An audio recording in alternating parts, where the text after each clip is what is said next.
Thakur has given entire speech. There is no touch on his speech. Only Rahul Gandhi's speech was expunged. Why, sir? Why, sir? Why, sir, expunged?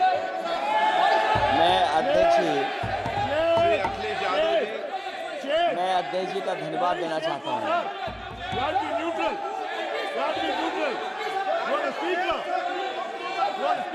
अध्यक्ष महोदय,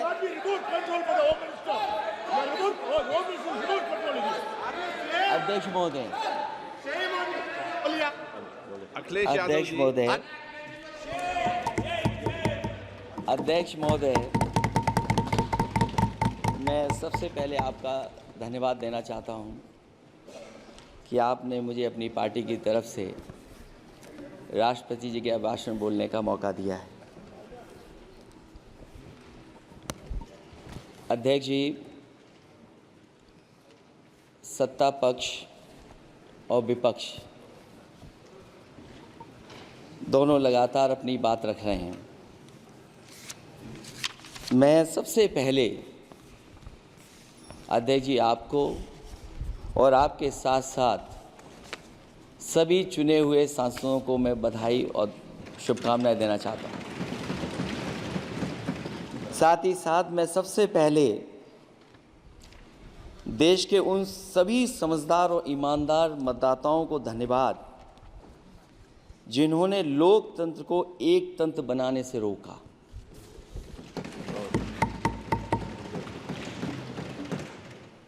चुनाव के समय पर अध्यक्ष जी ऐसा कहा गया कि 400 पार।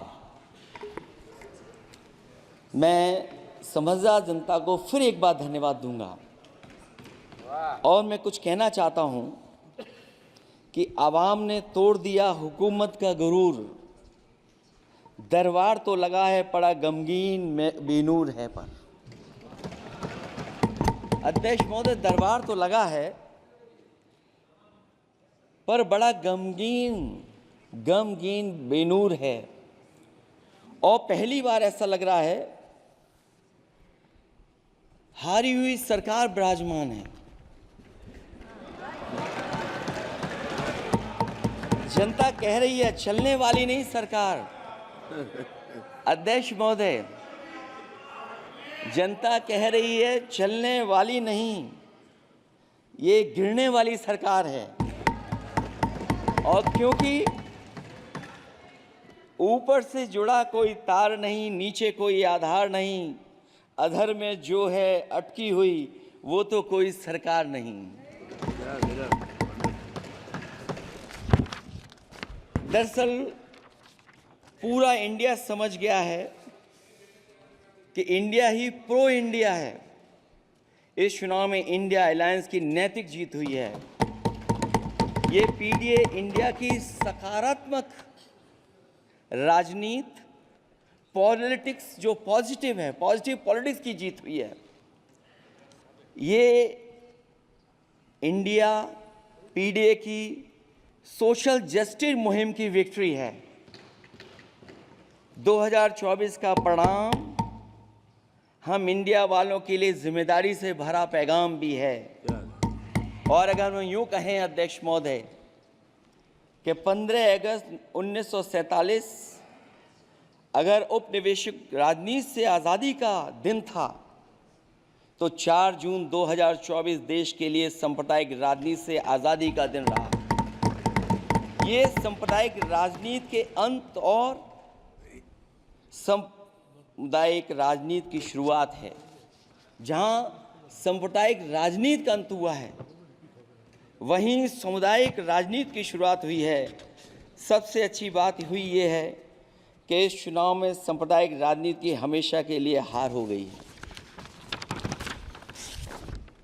अध्यक्ष महोदय, कहने को सरकार ये कहती है कि ये 5th लार्जेस्ट इकोनॉमी बन गई है और जीडीपी के मामले में 5th वर्ल्ड की इकोनॉमी बन गई है। लेकिन अध्यक्ष मोदी, ये सरकार क्यों छिपाती है कि अगर ये हमारी सबसे लार्जेस्ट इकोनॉमी, अगर हम 5वें नंबर पर हैं तो हमारे देश की पर कैपिटा इनकम प्रति व्यक्ति आय हमारे किस स्थान पर पहुंची है। और हम लोगों ने तो अध्यक्ष महोदय देखा है कि अगर दिल्ली की सरकार ने कहा होगा कि $5 ट्रिलियन की इकॉनमी बनेगी, तो जहां से प्रधानमंत्री जी चुन करके आते हैं वहाँ का प्रदेश के सरकार भी कह रही कि हम $1 ट्रिलियन इकॉनमी बना लेंगे। देश की इकॉनमी कहाँ पहुँच गई, पर कैपिटा इनकम क्या है। लेकिन अगर उत्तर प्रदेश की इकॉनमी को अगर $1 ट्रिलियन की इकॉनमी बनना है तो कम से कम 35% की ग्रोथ चाहिए। मुझे नहीं लगता है कि 35% की ग्रोथ उत्तर प्रदेश पा पाएगा। हम हंगर इंडेक्स में कहाँ खड़े हैं, नीचे से कहाँ हैं।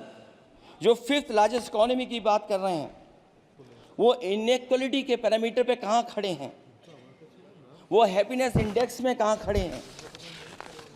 और जो लोग चुनाव को अपने तरीके से मोड़ते हैं, मैं उन्हें कहना चाहता हूं कि अध्यक्ष महोदय, इस चुनाव के परिणाम ने तोड़ने वाली राजनीति को तोड़ दिया है और जोड़ने वाली राजनीति की जीत हुई है।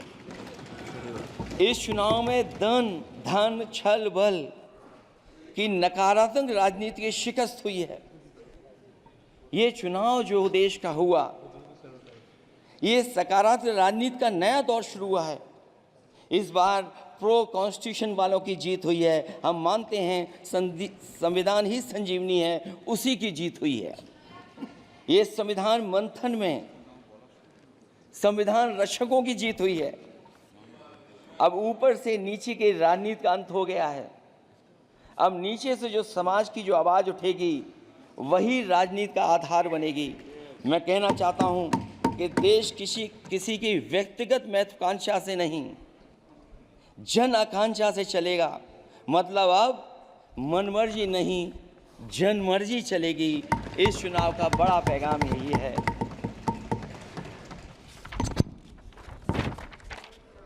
अध्यक्ष महोदय, बहुत सी बातें हुई हैं। अगर उत्तर प्रदेश की बात न हो, क्योंकि अध्यक्ष महोदय सबसे बड़ा प्रदेश जहाँ है, उसने हर बार दूसरे दल को समर्थन देकर के सरकार बनाई। मैं उन्हीं लोगों से कहना चाहता हूँ कि लोग क्यूटो की फोटो लेकर बनारस की गलियों से लेकर के गंगा जी तक ढूंढ रहे हैं। उनको लगता है जिस दिन माँ गंगा साफ हो जाएंगी, शायद उस दिन कहीं क्यूटो उसकी गोद में कहीं मिल जाएगा। बनारसी लोग चाहते हैं कि कोई गंगा जी के भी तल में उतरकर उसका दर्द भी जाने।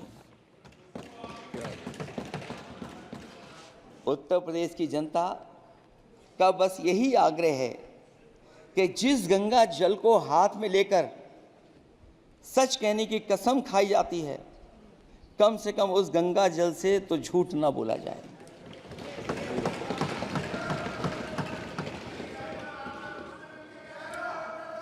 जहां विकास के नाम पर खरबों रुपए की लूट का राज खोलते भ्रष्टाचार के गड्ढे प्रदेश का नाम खराब कर रहे हैं, वहीं पहली बारिश में ही टपकती हुई छत और गिर चुकी स्टेशन की दीवार बेईमानी की निशानी बन गई है।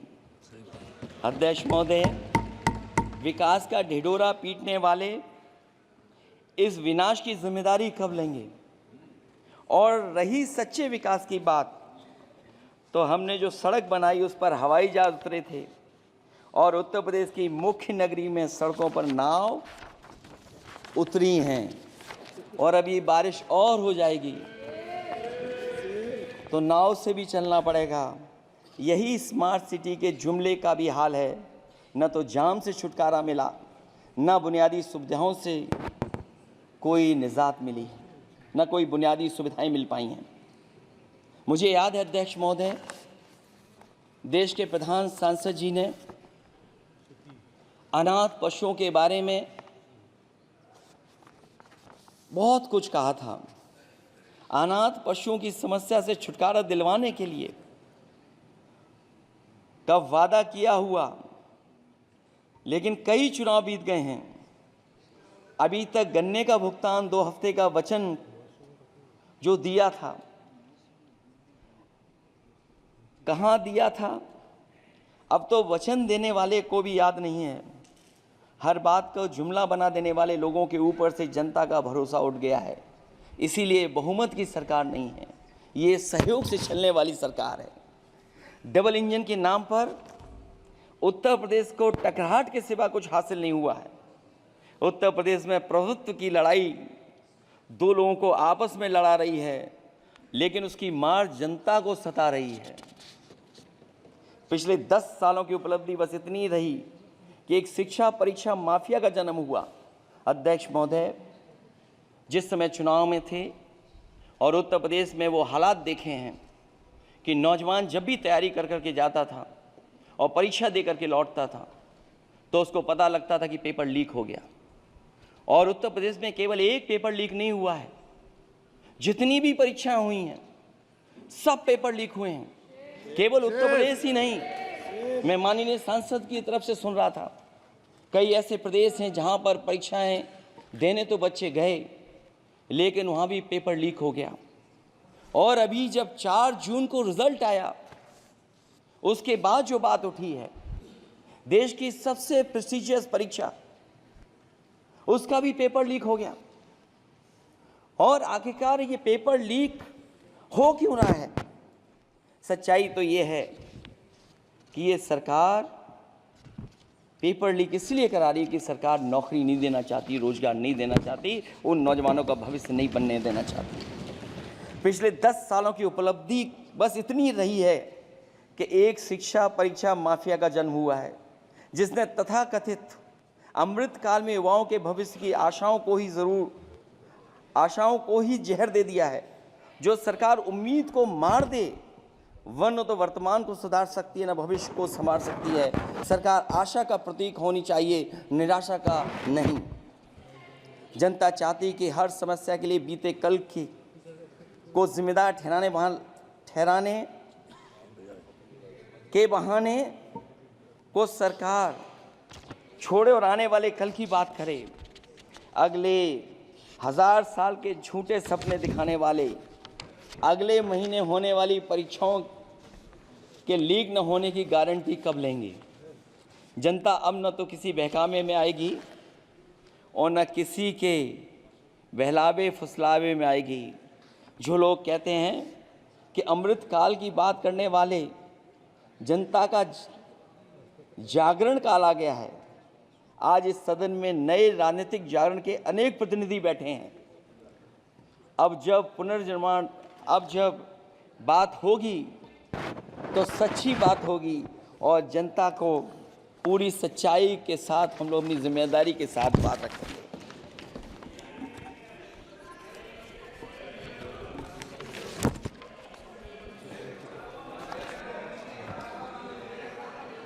अध्यक्ष महोदय, एक जीत और हुई है, एक जीत और अध्यक्ष महोदय हुई है। मैं जानता हूं सत्ता पक्ष बैठे वाले लोग समझ गए होंगे। अयोध्या की जीत भारत के परिपक्व मतदाता की लोकतांत्रिक समझ की जीत है। और हम तो अध्यक्ष महोदय यही सुनते आए हैं, होए वही जो राम रची राखा, यह है उसका फैसला। अध्यक्ष महोदय, होई वही जो राम रची राखा, यह है उसका फैसला। जिसकी लाठी में नहीं होती आवाज, जो करते थे किसी को लाने का दावा, वो हैं खुद किसी के सहारे के लाचार।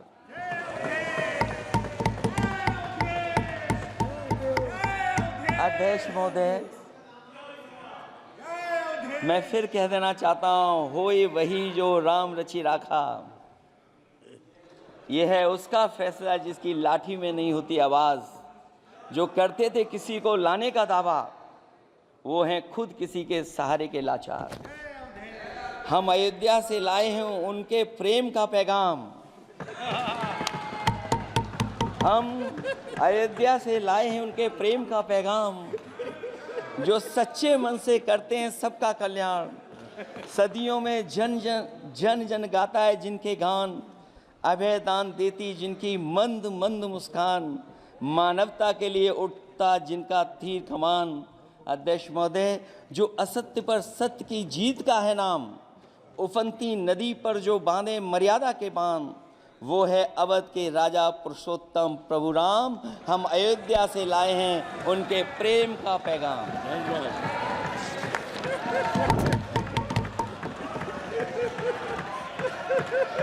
अध्यक्ष महोदय,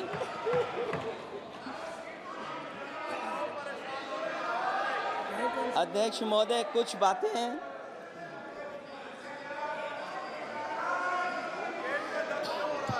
अध्यक्ष महोदय, कुछ बातें समय और काल से परे होती हैं, इसलिए आज यहाँ उत्तर प्रदेश के सदन में पढ़ा गया एक शेर याद आ गया, जो तब सही था अब और सही साबित हो रहा है। इजाजत हो अध्यक्ष जी तो मैं अर्ज करूं। हजूरे आला आज तक खामोश बैठे इसी गम में, हजूरे आला आज तक खामोश बैठे हैं इसी गम में, महफिल लूट ले गया कोई जबकि सजाई हमने। योगी जी के लिए, योगी जी के लिए।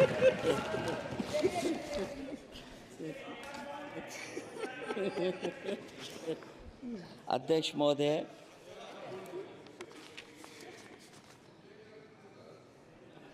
मैं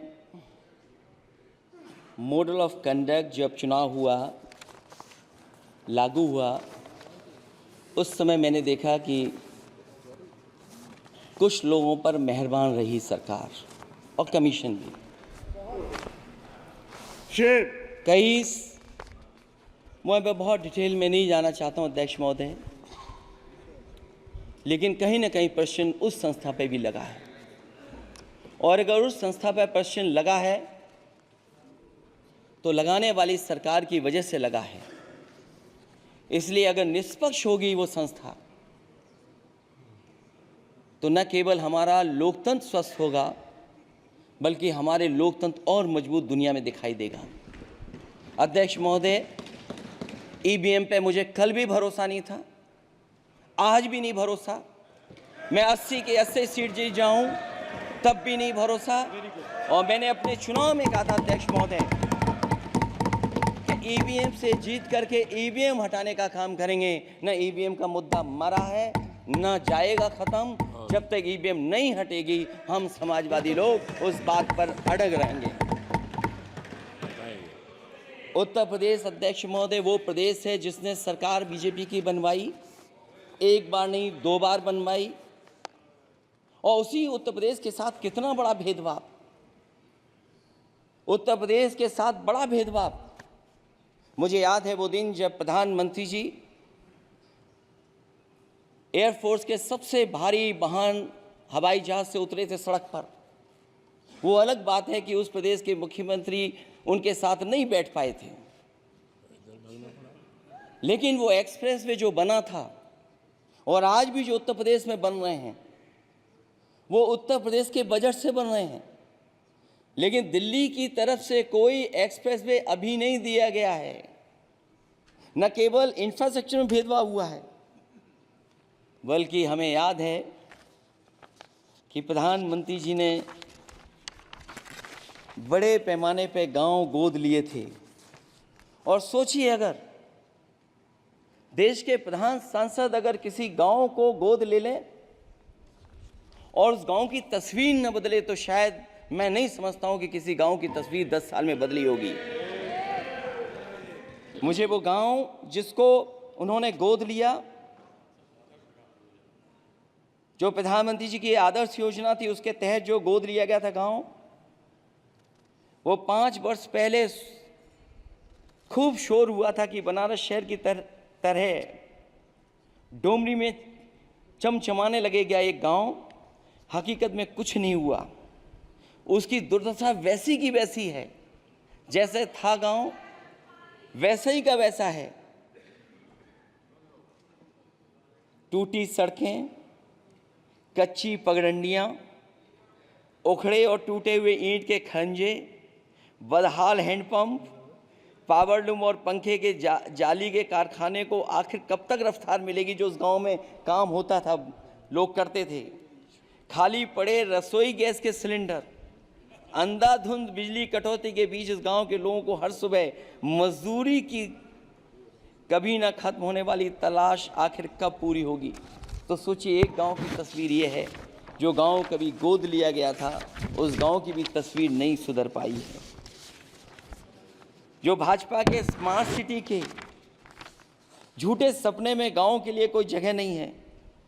अपने गांव गोद लेने की जो बात कही थी, क्या वो भी जुमला था अध्यक्ष जी? पता नहीं जिस गांव को गोद लिया था उसका नाम भी किसी को याद है कि नहीं। मैं नाम पूछ करके किसी को शर्मिंदा नहीं करूंगा, क्योंकि अगर नाम याद है तो ये तो और भी बुरी बात है कि अपने नाम याद रखने के बावजूद भी कुछ नहीं किया।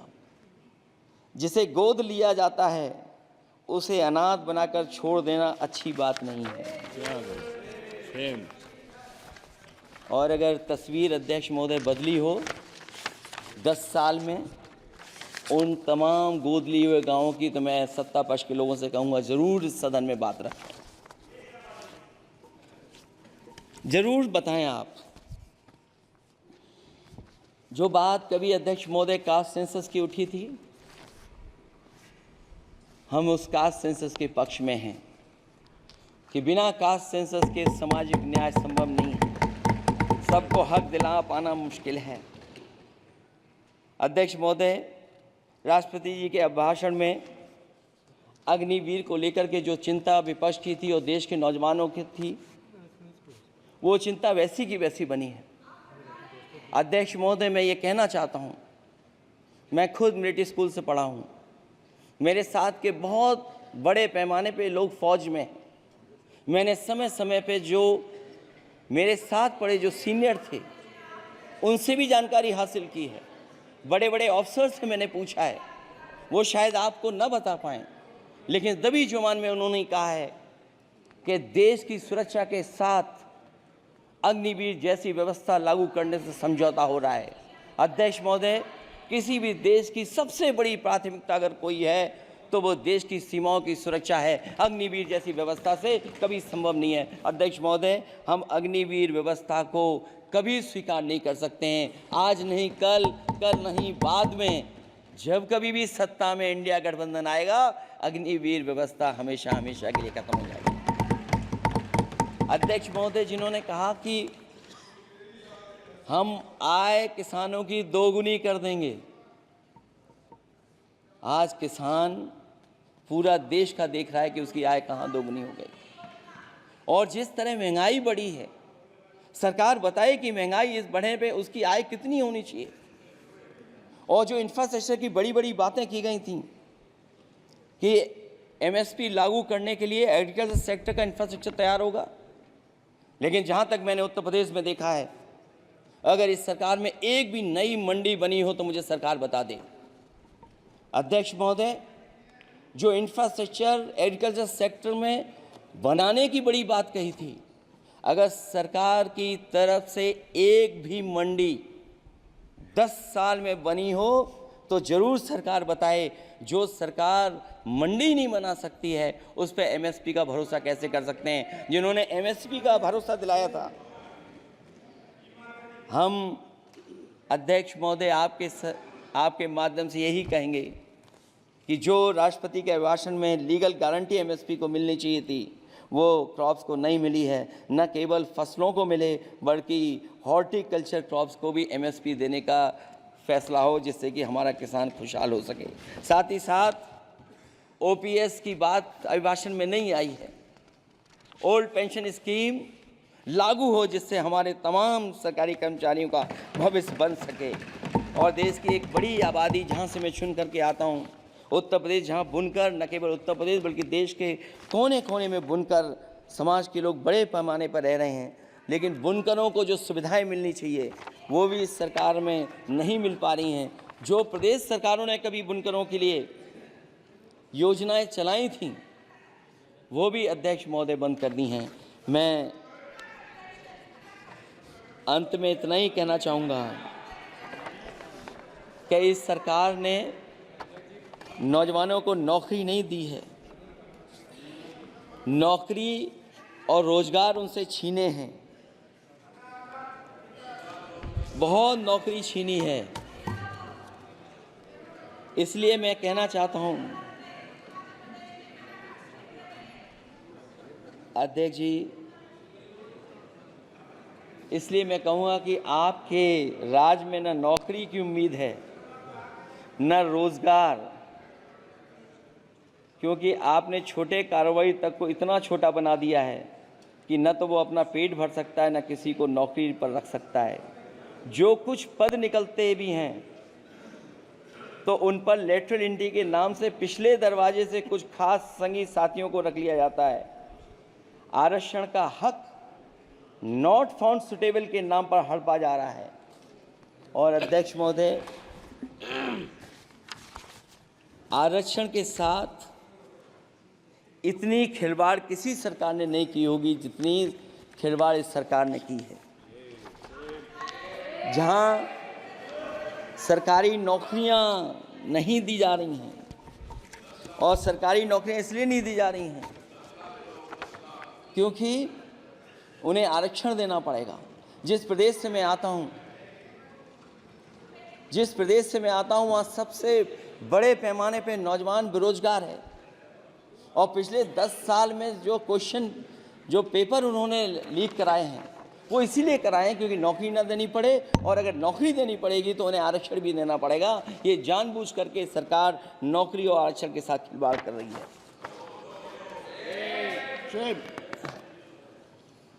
मैं अध्यक्ष महोदय अंत में इतना ही कहना चाहता हूं,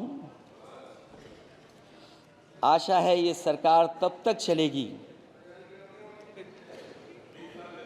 तब तक उसके केंद्र में इस देश का हर एक गरीब, शोषित, वंचित, पीड़ित, पिछड़ा, दलित, अल्पसंख्यक, आदिवासी, महिला, युवा, छोटा कारोबारी, ईमानदार, नौकरी पेशा, आम आदमी और कर्मचारी अधिकारी, मजदूर और किसान होगा, ना कि धनवान होगा।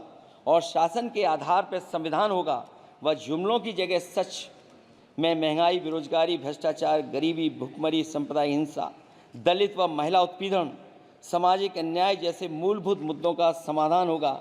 और भोजन, बिजली, पानी, दवाई, पढ़ाई जैसी बुनियादी ज़रूरतों के लिए कागजी योजनाओं की जगह सच में इंतज़ाम होगा। मैं एक बार फिर उत्तर प्रदेश की समझदार जनता द्वारा सबसे बड़ी पार्टी चुने जाने के साथ साथ इंडिया गठबंधन समाजवादी पार्टी या कांग्रेस को सबसे ज़्यादा सीटें जिताई, उसके लिए मैं उत्तर प्रदेश की जनता